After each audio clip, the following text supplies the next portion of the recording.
कहावत है कि वक्त हमेशा एक जैसा नहीं रहता।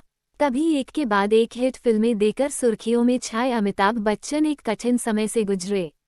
1990 का वो दशक शायद ही बच्चन परिवार कभी भूल पाएगा।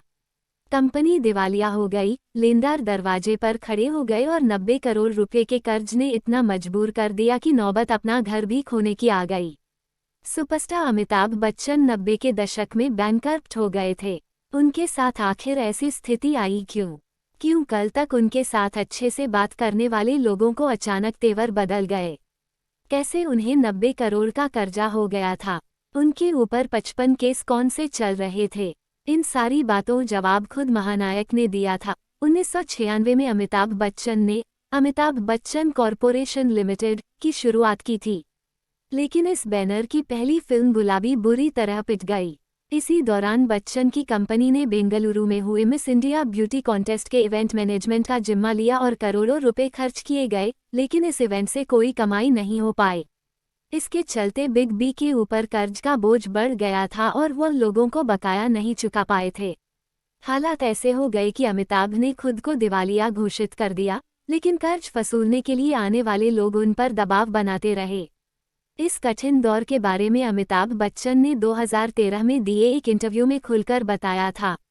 अमिताभ बच्चन को अपने बुरे दौर में बहुत कुछ सुनना पड़ा था। उन्होंने कहा, मैं इस बात को कभी नहीं भूल सकता कि कैसे लेनदार हमारे दरवाजे पर आ जाते थे, गालियां और धमकियां दिया करते थे। इससे भी बुरा तो वह था जब वे हमारे घर प्रतीक्षा की कुर्की करने आ पहुंचे थे। अमिताभ बच्चन ने आगे कहा, मेरे 44 साल के करियर में ये सबसे खराब दौर था। मैं बैठकर सोचने पर मजबूर हो गया और सोचने लगा कि मैं क्या क्या कर सकता हूँ। मुझे जवाब मिला कि मुझे एक्टिंग आती है। इसके बाद मैं अपने घर के पीछे रहने वाले यश चोपड़ा के पास गया और उनसे फिल्मों में काम मांगा। उन्होंने मुझे तुरंत ही मोहब्बतें जैसी बड़ी फिल्म दे दी। दरअसल खुद को बचाने और कर्ज चुकाने के लिए अमिताभ यश चोपड़ा के पास गए और उन्हें बताया कि वह दिवालिया हो चुके हैं और उन्होंने अपना घर तक गिरवी रख दिया है। संकट के इस दौर में बच्चन अपने दर पर आने वाले किसी काम को नहीं ठुकराया। अमिताभ ने घरवालों की नाराजगी की परवाह किए बगैर केबीसी को होस्ट बनने का फैसला किया। गौरतलब है कि बच्चन को पहले केबीसी के 85 एपिसोड के लिए करीब 15 करोड़ रुपए मिले।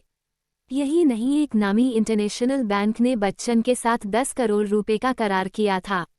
टीवी शो केबीसी से एक बार फिर अमिताभ स्टारडम की सीढ़ियां चढ़ने लगे और उनकी आर्थिक स्थिति में सुधार आने लगा।